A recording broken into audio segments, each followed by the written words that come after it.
Ayan, so hello po. Magandang araw po sa ating lahat.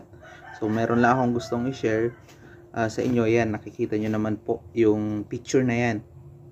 So gusto ko lang i-share kung paano nga ba matanggal yung content monetization policy. Kasi naka-expo, kung titignan nyo yung aking Facebook page ay naka-expo. Ayan, so tignan po natin and let's go po kung paano matanggal yan. Ito na po pala yung na-correct na content monetization policy. So sinubukan nating magtanong-tanong sa mga ibang kaibigan natin. So ang iba, sinabi nila na mag-appeal daw tayo kay Facebook. And then yung iba, sinabi na meron daw tayong content na against dun sa kanilang policy. Ayan, sinubukan natin and then yun nga, nahanap natin guys yung meron pala tayong content na against dun sa policy ni Facebook. So meron tayong copyrighted. So may hindi daw sa atin yung original na music, kaya dinelete na natin.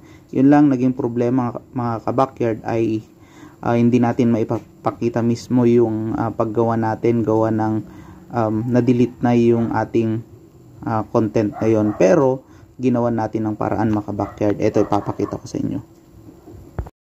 And so gumamit tayo ng ibang Facebook account mga ka-backyard para ma-demo ko sa inyo yung pagpapakita nung ginawa natin. Kasi nga pwede ko namang ipakita sa inyo, ma-demo sa inyo yun mga ka-backyard. Pero wala din, hindi na natin makikita yung content na yun. So ipapakita ko na sa inyo yung pag-open. So una, i-open natin yung Facebook. Ito yun mga ka-backyard. So una, i-click natin yung hamburger icon. Ito yun mga ka-backyard. I-click natin yan. And then hanapin natin yung help and support. Sa baba po yun. Scroll nyo po. Click nyo lang po yan.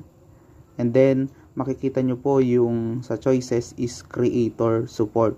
So i-click lang po natin yan, yung creator support na yan, para makita natin yung content. Click po. And then dito po makikita natin yung click po natin yung content and authorization tools, tapos i-click natin yung reels. Ayan. Then click natin yung hamburger icon. Ayan po. Then click ulit natin yung support inbox. So dito sa support inbox makikita na po natin yung your alerts. I-click lang po natin yan, your alerts. Once na click na, makikita nyo na po yung inyong mga video na may violation.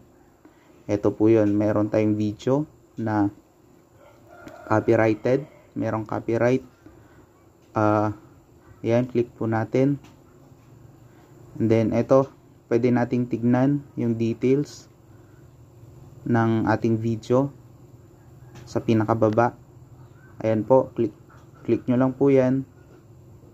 And then merong notification ulit na there are changes to your video because it may contain music owned by someone else. Ayan, pwede po nating gawin, i-mute or i-delete yung ating video. Ayan. So ito po, X lang po natin. Ayan yung ibang mga natin. Click nyo lang po ulit yung video, see details ulit. Ayan, ganun din po yung nakalagay na meron din audio yung ating video na hindi sa atin. Ayan, ang gagawin po natin dito mga ka-backyard ay suggest ko, i-delete na lang po natin yung mga video na to. Ayan, and then dun sa pagdi-delete mga ka-backyard ay mawawala po, mababawasan po tayo ng views or minute views, kasi kung yung video natin napanood po yun, mapabawas po yun. And then huwag kayong maghinayang mga ka-backyard, kasi yung mismong Facebook page nyo, yung nakataya, yung Facebook account nyo, yung nakataya doon, gusto nyo ba naman isusugal nyo yung views na yun, syempre para masunod yung policy ni Facebook. Kasi kung hindi natin masusunod yun, kahit gaano pa karami yung views mo, kung hindi ka naman sumusunod doon sa content monetization policy, ay wala ding use. Hindi ka din ma-monetize mga ka-backyard. So pwedeng stars ka na lang, pero yung sa monetization ng Reels, in stream, sa live, ay hindi mo magagawa. Yun lang yung gusto kong i-share sa inyo mga ka-backyard. Naway naintindihan nyo yung ating simple explanation regarding dito. So, yung Facebook page natin ay okay na. Na-delete na natin yung mga video. Ayan. Yun lamang yung gusto kong i-share sa inyo.